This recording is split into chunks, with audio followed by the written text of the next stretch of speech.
Why are we doing all this when the most powerful person in these negotiations, our president, has failed to lead this debate or offer a serious proposal for spending and cuts that he would be willing to fight for? That's freshman Senator Joe Manchin of West Virginia, fast becoming the most interesting Democrat in Washington. Yeah, and he wants to talk about serious proposals, you know, like bringing a cap-and-trade bill and shooting it with the gun. Top Line starts right now.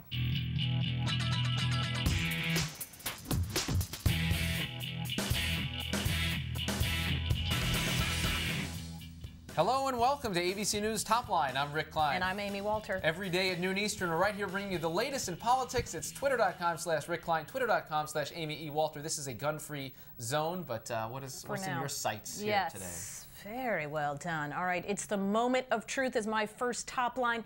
It's put up or shut up time for the White House on Libya as we have a standstill.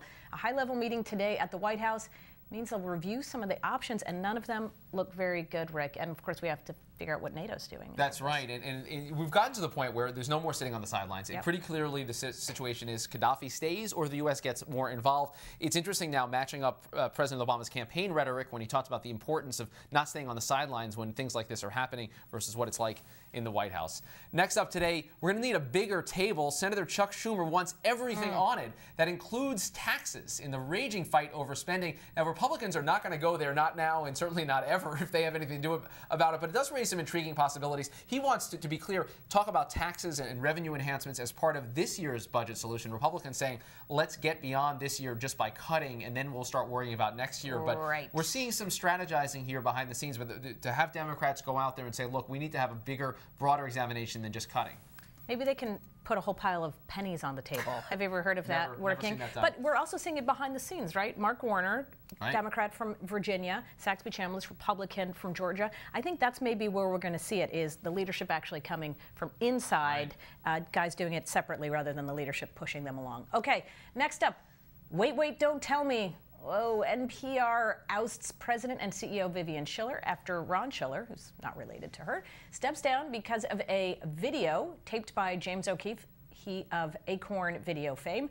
Republicans are out for blood, and they may get it. It just seems like everywhere NPR turns, they cannot get out from under the stereotype that they are out to demonize Republicans. Yeah, and this is going to be devastating for them, and it could potentially end federal funding for NPR, if not for all the Corporation for Public Broadcasting. We're going to see Republicans begin to hone their calls and say, at the very least, NPR, if the executive is on camera saying these awful things and also saying we don't need the federal money. Well, that's right. Well, guess what? They're not going to get it. We can grant them that wish. And finally today, worked too hard. That's Newt Gingrich's explanation, sort of, for the personal shortcomings that include admitted adultery and 2 divorces. This is what he told David Brody of the Christian Broadcasting Network. There's no question that at times in my life, partially driven by how passionately I felt about this country, that I worked far too hard, and that things happened in my life that were not appropriate. It would sound as if his passion for the country led to something else. That's also Donald Trump's excuse as well, if you saw that. There we go. All right, we begin today's program down in Baton Rouge, Louisiana. It is the former governor of Louisiana, Buddy Roemer, who had just announced in the last couple of days that he is forming a presidential exploratory committee. And Governor, thanks for being here. I want to start with what I think is going to be kind of a defining question for your campaign. A lot of folks say Buddy Roemer, well, we haven't seen him around for 20 years, a former Democrat turned Republican. You're going to have a big sort of credibility gap in trying to show that you belong in this field. What are you going to do to overcome that? What are you going to do to tell Republicans, yes, I'm for real here? I'm going to be myself. I'm the only governor in the history of America who changed parties while he was in office. I served 2 years as a conservative Democrat and 2 years as a proud Republican, and I've been a Republican ever since. Now, I love the Tea Party. Thank God for what they've done in this country. You know, this country actually started turning around in November when there was a change in the House. We've been actually building jobs ever since, and people say, well, it was the stimulus. No, it wasn't. It was the fact that small business people finally had hope that the Democrats wouldn't keep popping it to them day after day after day. Look, I inherited a government 20 years ago that was 25% in a deficit. 25%, $1 billion out of $4.5 billion, and we balanced the budget without raising taxes. We challenged the teacher unions and made them get paid by merit. We actually tested teachers, paid the good ones. We gave them a 30% pay raise over 3 years and got rid of the bad ones. These are the things that America needs to do. It sounds like you're saying, though, that one of the main selling points is that you used to be a Democrat. How is that something that Republican voters, a lot of the Republicans all their lives, are going to latch onto? Well, I was a conservative Democrat, born and bred in the Deep South, as all the other politicians were, from Phil Graham to Richard Shelby in Alabama. Formed an organization in Congress called the Boll Weevils, remember them?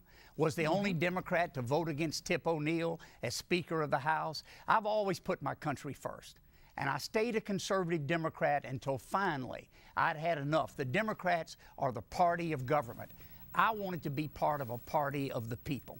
And so that's why I changed. I didn't do it yesterday. I didn't do it to run for office. I did it 20 years ago, and I'm proud to be a Republican. But let me say this to the Republicans. We are not a party of privilege.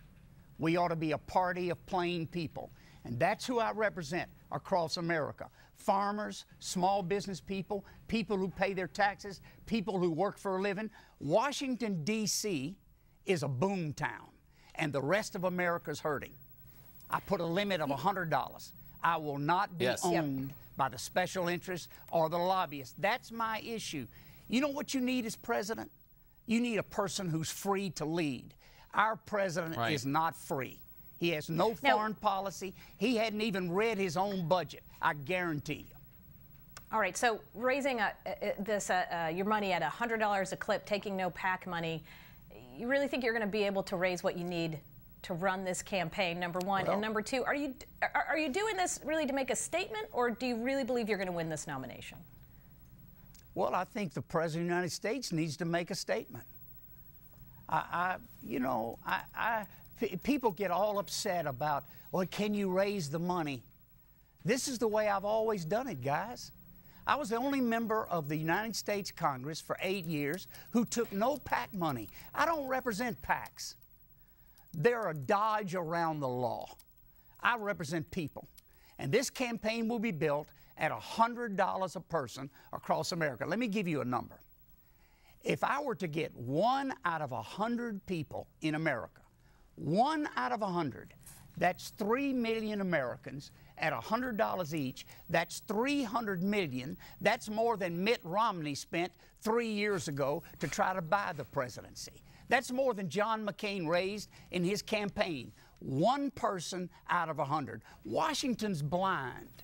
They don't know what's going on in the world, much less the United States. People are hurting, and Washington is bought and sold by the special interests. Guys, look at the health care bill. Was there any tort reform in it? Was there any insurance reform in it?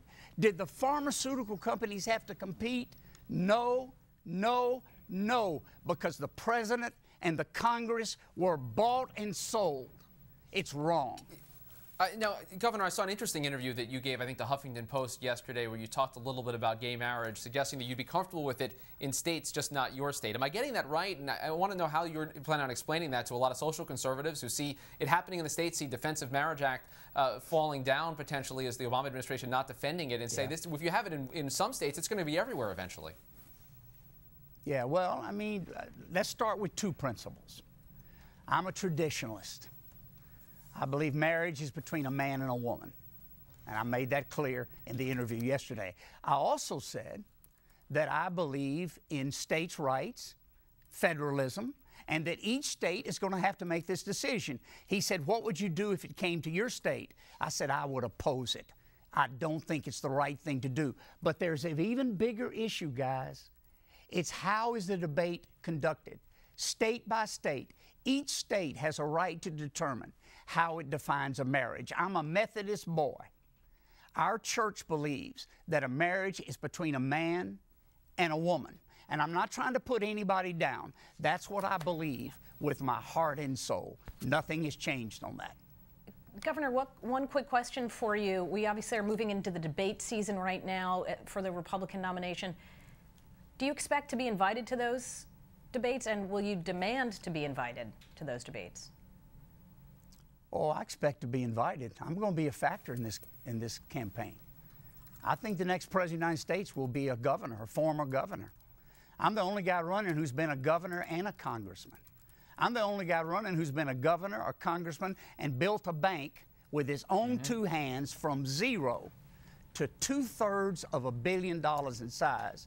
And we didn't take 1 penny of bailout money. Let me say it again, not 1 penny. Not 1 penny. A lot of pennies you'll have to raise to make this campaign happen. Buddy Roemer, we've got that Presidential Exploratory Committee, had us in the ring. We appreciate you coming here and taking some time on Top Line. We'll have you back soon. Thanks.